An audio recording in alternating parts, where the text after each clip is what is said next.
ले लिया जाए और वहीं 3 विद्यालयों में उनको पदस्थापित कहा जा रहा है ये तो सेंट्रलाइज तरीका से जो होगा रैंडमली होगा, कंप्यूटर जिसको जहाँ भेज दे वो अब उसकी नसीब डिपेंड करेगी कहाँ विद्यालय में जा रहे हैं। दोबारा फॉर्म भर दिए हैं तो उनसे भी हमारी गुजारिश होगी कि आप अच्छा अंक लाने के लिए हर हाल में परीक्षा दीजिए और अच्छा अंक लाने से आपको शहरी क्षेत्र के विद्यालय। अभी पटना उच्च न्यायालय में मौजूदगी है, हमारे साथ स्नातक ग्रेड शिक्षक संघ के अध्यक्ष पिंटू जी मौजूद है। देखिए सक्षमता परीक्षा वर्ग हुआ, सक्षमता परीक्षा वर्ग होने के बाद एक अनुमान था कि जून में आप लोग की जो भी है पदस्थापना होगा, तमाम इसमें आप लोग अपने अपने जिला में चले जाएंगे। काफी सारा प्रश्न था, लगभग 87, मुझे लग रहा है 1,87,000 जो शिक्षक सक्षमता परीक्षा देते हैं उसके बाद क्वालिफाइड भी करते हैं और कहा जाता है कि तुरंत इन लोगों को जो है वो मतलब पद स्थापन किया जाएगा अपने अपने गृह जिला में। ज्यादातर शिक्षकों को गृह जिला ही किया गया था, मुझे लग रहा है आपको भी गृह जिला ही मिला है। और फिर एक खबर आता है कि नहीं अभी नहीं होगा, इसमें लंबा समय लगता है। इसके बारे में हमारे साथ बात करने के लिए अध्यक्ष महोदय है और पटना उच्च न्यायालय में ये सबसे एक बड़ी बात है कि पटना उच्च न्यायालय में क्यों मौजूदगी है, इसके बारे में हम डिटेल में बाद में बात करेंगे। क्यों मौजूदगी है, आज कुछ बड़ा बम होने वाला है, हम डिटेल में इसके बारे में बाद में बात करेंगे। पहले हम बात करते हैं इस मैटर के ऊपर, नियोजित शिक्षक सक्षमता परीक्षा 1 को लेकर। सबसे पहले बहुत बहुत स्वागत है सर। चलिए, आपके चैनल के माध्यम से बिहार के तमाम नियोजित शिक्षकों को मेरा नमस्कार।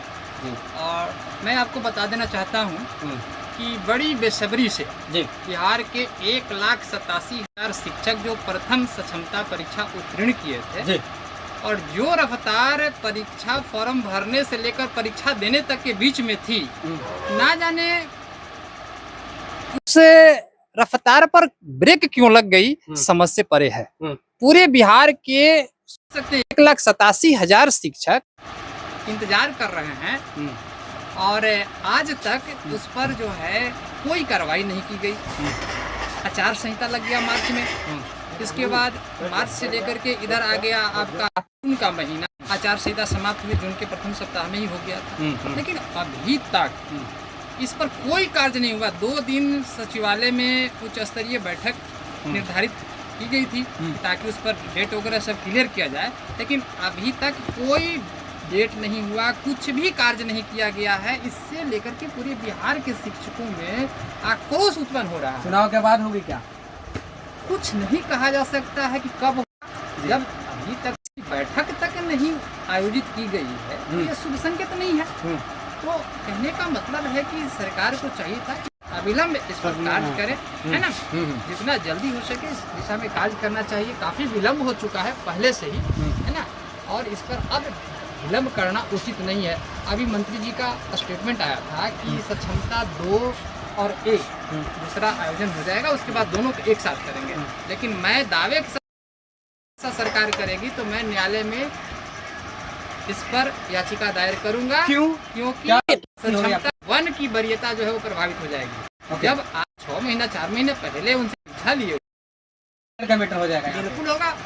1,87,000 को सबसे पहले आप विद्यालय में पदस्थापित कीजिए, इसके बाद अब आप लीजिए। तो कहीं ऐसा भी तो नहीं कि एजुकेशन डिपार्टमेंट गेम खेल रही है कि भाई एक बार एग्जाम ले लिए हैं, दूसरी बार ये हम फंसाने के बाद फिर कहेंगे कि फिर अब तुम एग्जाम दो, उसके बाद ये हम सब लोग को कंबाइन करके जो है आपने अभी बताया कि एक ही बार सब लोगों को स्कूल एलोकेट किया जाएगा। हमने मांग भी किया था सरकार से कि बिहार के जितने भी शिक्षक सभी लोगों को प्रथम विकल्प आप उपलब्ध करा दें। सभी लोगों को प्रथम विकल्प यानी सबको अपने गृह जिला में आप पदस्थापित कर दीजिए। शिक्षकों से एक प्रखंड का 3 विद्यालय आप विकल्प के तौर पर मांग लीजिए और उन्हीं जगह पर उनको पदस्थापित कर दीजिए। ऐसा करने से सभी शिक्षक अपने घर के आसपास के विद्यालय में पदस्थापित हो जाएंगे और तन मन से विद्यालय में पठन पाठन का कार्य करेंगे। निश्चित रूप से बिहार की गुणवत्तापूर्ण शिक्षा में सुधार होगा, आने वाले समय में बिहार का भविष्य उज्जवल होगा। ये मेरा अपना विचार है। बिहार के तमाम जितने भी शिक्षक है वो लोग अभी कंफ्यूजन में होंगे कि पता नहीं कब हम लोग का काउंसलिंग होगा, कब हम लोग कहाँ पदस्थापित होंगे कि या फिर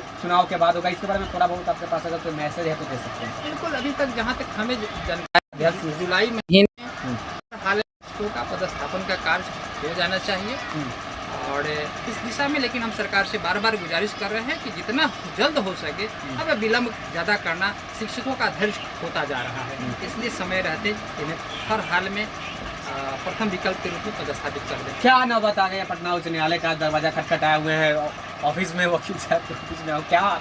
देखिए, अभी एक हम लोग बहुत पूर्व में प्रधानाध्यापक ग्रेड में प्रोन्नति संबंधी मामले पर एक केस जीते हुए थे और उसमें 3 माह गुजर गया और अभी तक सरकार के द्वारा बार बार ये आश्वासन दी जा रही है कि संचिका मूव कर गया है। संचिका मूव करने से हमें कोई लेना देना नहीं है। 3 माह में फाइनली रूप से प्रोन्नति का आदेश निर्गत कर देना चाहिए था, जो कि नहीं किया गया। इसलिए लाचार होकर के पुनः कोर्ट ऑफ कंटेम्प्ट का सामना करने के लिए सरकार को हम न्यायालय में पुनः घसीट के लाएंगे और उसी पर आज अवमाननावाद हमारा दायर हो चुका है और हमें पूर्ण विश्वास कि अब सरकार से आर पार की लड़ाई हम लड़ेंगे। जब तक सरकार बिहार के नियोजित शिक्षकों को प्रोन्नति नहीं देगी तब तक हम उन्हें छोड़ेंगे नहीं, चाहे हमें सर्वोच्च न्यायालय तक भी जाना पड़ेगा, हम जाएंगे, हर हाल में प्रोन्नति लेकर रहेंगे। अच्छा, एक प्रश्न और होगा सर आपसे, ये जो सक्षमता परीक्षा 1 हुआ है उसमें ज़्यादातर शिक्षकों का जैसा कि हमने स्टार्टिंग में ये भी बताया कि अपना होम डिस्ट्रिक्ट मिला, जो प्रथम जो चॉइस दिए थे उनको मिला, 3 चॉइस देना था, तो फर्स्ट वाला जो चॉइस है वही मिला है। देखिए 1 से 5 तक के जो शिक्षक थे उनमें मैक्सिमम लोगों को प्रथम विकल्प ही मिला, बिल्कुल मिला जी। लेकिन 6 से 8 में 25% ऐसे बिहार के शिक्षक थे जिनको दूसरा और तीसरा विकल्प मिल गया, जिससे वो दुखित हैं। और खास करके वैसी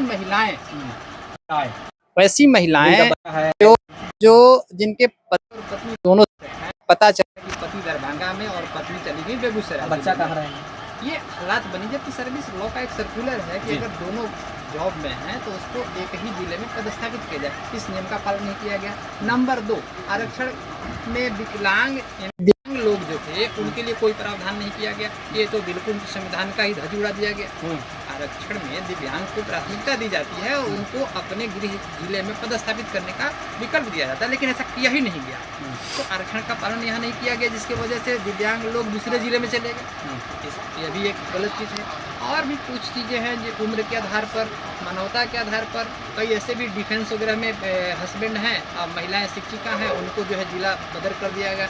अब वो महिलाओं के ऊपर जो है घर में सास ससुर बुजुर्ग लोग हैं, उनकी देखरेख की जवाबदेही भी रहती है। अब उनके जिले बदल कर देने से वे लोग काफ़ी प्रभावित हैं। मेरा सरकार से गुजारिश है कि जो 25% लोग इधर उधर पदस्थापित हुए हैं उन सभी को प्रथम विकल्प का अवसर दिया जाए और वहीं पर उन्हें पदस्थापित करके और एक प्रखंड की मांग की जाए और उसमें 3 विद्यालय कब तक हो रहा है? हमें भी संभावना है कि एक प्रखंड क्या बोले, फिर से बताइएगा।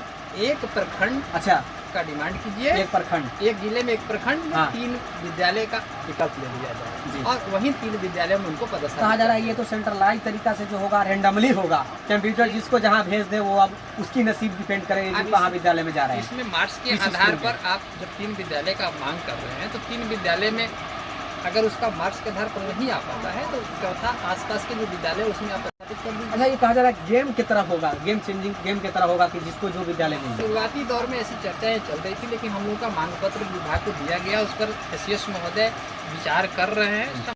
एससीएस अभी कौन है, थोड़ा बता सकते हैं? ये सिद्धार्थ जी हैं और वो काफी सुलझे हुए व्यक्ति हैं। कहा जा रहा है कि पाठक जी फिर से रिटर्न कर रहे हैं। नहीं, ऐसी अफवाहें हैं, इस पर है, अब वो इनके लिए दरवाजा बंद हो चुका है। इस तरह की खबरें अगर बिहार में मुस्कुरा के बोल रहा है, जब नाम मैं ले रहा हूँ तो क्या बात है? देखिए बिहार में बच्चे तक सब लोग, हमको लगता है जितने मुख्यमंत्री लोग नहीं जानता, लोग एससीएस का नाम लोग बिहार में जान गया था, इसमें कोई शक नहीं था। लेकिन मैं दावे के साथ कह रहा हूँ कि जिस तरह से खबरें उड़ाई गई वो तरह मनगढ़ंत है। के लिए दरवाजा पूरी तरह बंद है।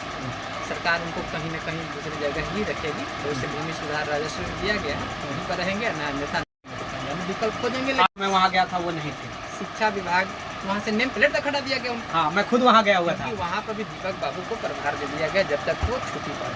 आने के बाद क्या हालात बनता समय बताएगा, लेकिन शिक्षा में दोबारा नहीं आएंगे क्योंकि यहाँ से उनको ट्रांसफर कर दिया। तो ट्रांसफर का मतलब होता है कि क्यों नहीं हो सकता है? नीतीश कुमार जी मुख्यमंत्री जी जाएंगे तो सब कुछ, मुख्यमंत्री कुछ भी कर सकते हैं, अधिकार है, परंतु मैं बता रहा हूँ कि ऐसा नहीं होगा, क्योंकि इससे वोट बैंक पर भी बहुत बड़ा असर पड़ता है।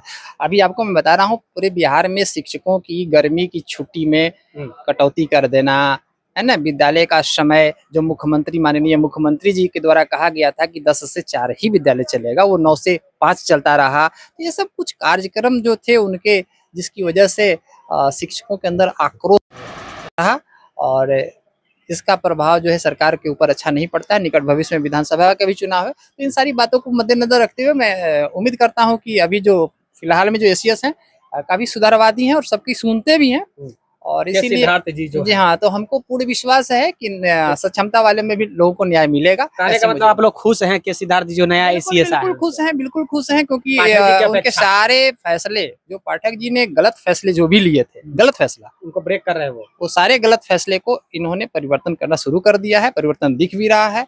विद्यालय का चाहे समय हो या आउटसोर्सिंग एजेंसियों के द्वारा बहुत सारी चीजें जांच करने के लिए जो गठित की गई थी, उन सारी चीजों पर ब्रेक लगाया जा रहा है। ये कोई मैसेज मतलब नियोजित लोगों के लिए नियोजित शिक्षक भरोसा रहे। और विश्वास रखें, सक्षमता दो हर हाल में लोग दें, है ना, और अच्छा अंक लाए। जो पास हो गए वो भी थे। जो पास करके और दोबारा फॉर्म भर दिए हैं, हाँ। तो उनसे भी हमारी गुजारिश होगी कि आप अच्छा अंक लाने के लिए हर हाल में परीक्षा दीजिए, और अच्छा अंक लाने से आपको शहरी क्षेत्र के विद्यालय में आपको पदस्थापित करने में सरकार को भी सहूलियत होगी। आप सारा कंफ्यूजन आप भी मंत्री लोग की तरह गोल गोल घुमा दिए। लास्ट कंक्लूजन अगर हम पूछे कि कब तक होने की संभावना, बस ये बता दीजिए। देखिए, तो सरकार ये सक्षमता 2 से पहले या 2 के साथ? बस अब सक्षमता 2 तो का अनाउंसमेंट 26 तारीख से हो चुका है, हाँ। और पूर्ण विश्वास है कितने अल्प समय में सक्षमता 1 की पोस्टिंग नहीं होगी, यह पूर्ण विश्वास के साथ, ये दावे के साथ हम कह सकते हैं। लेकिन कम से कम उस परीक्षा से पूर्व में डेट की घोषणा हो जाती कि किस डेट से काउंसलिंग कराई जाएगी, किस डेट से इनको विद्यालय में पदस्थापन किया जाएगा, यह भी अनाउंसमेंट सरकार के हो जाता, तो शिक्षकों के अंदर थोड़ा धैर्य जो है वो बरकरार रहता है। शिक्षकों का धैर्य जवाब यही उम्मीद लेकर पटना उच्च न्यायालय में भी आए। पटना उच्च न्यायालय में हाईकोर्ट हम प्रमोशन से संबंधित याचिका को लेकर के हो गया है ना, और एक वेतन भी संबंधित मेरा कार्य चल रहा है, किए हैं 2 केस मेरा यहाँ पटना उच्च न्यायालय में, इसको लेकर के हम यहाँ चलिए, देखिए तमाम प्रकार के जो भी नियोजित से संबंधित खबर था, हमने जानकारी देने का प्रयास किया। कब तक काउंसलिंग हो सकती है, कब तक तमाम लोगों को पदस्थापना किया जा सकता है अपने अपने विद्यालय में। गृह जिला में तमाम लोगों का एक उम्मीद है कि गृह जिला जल्द से जल्द हम लोग 1,87,000 बिहार में नियोजित शिक्षक है, जिन लोगों को जिला का बेसब्री से इंतजार है, काफी लंबे समय से इंतजार किए। उसके बाद सक्षमता 1 होता है और फिर कहा जाता है कि 2 होगा, उसके बाद ही हम तमाम लोगों को करेंगे। जो कि नियोजित शिक्षकों का साफ डिमांड है कि नहीं, सक्षमता 1 जिसमें बढ़िया 1 में ही हम लोग को पहले प्रमोशन दिया जाए, साथ ही जो है अपना डिस्ट्रिक्ट अलॉटमेंट किया जाए, और हम लोग को जो होम डिस्ट्रिक्ट है वो अलॉटमेंट किया जाए, गृह जिला दिया जाए, अपना अपना जो घर के पास वाले जो विद्यालय है, घर के पास वाले विद्यालय दिया जाए, ताकि नहीं तो सक्षमता 2 होने के बाद थोड़ा भीड़ बढ़ जाएगी। मुझे जहाँ तक लग रहा है भीड़ बढ़ जाएगी, इसी से ये लोग डर रहे हैं, भीड़ से डर रहे हैं, और सही मामले में ये ही बात सही है। इसे जानकारी के लिए द टाइम्स ऑफ भारत के साथ अवश्य जुड़े रहेगा सहयोगी कैमरा पर्सन राजेश राज के साथ, और हमारे साथ मौजूद रहे हैं स्नातक ग्रेड शिक्षक संघ के अध्यक्ष पिंटू जी। बहुत बहुत धन्यवाद, बहुत बहुत thank you sir, thank you.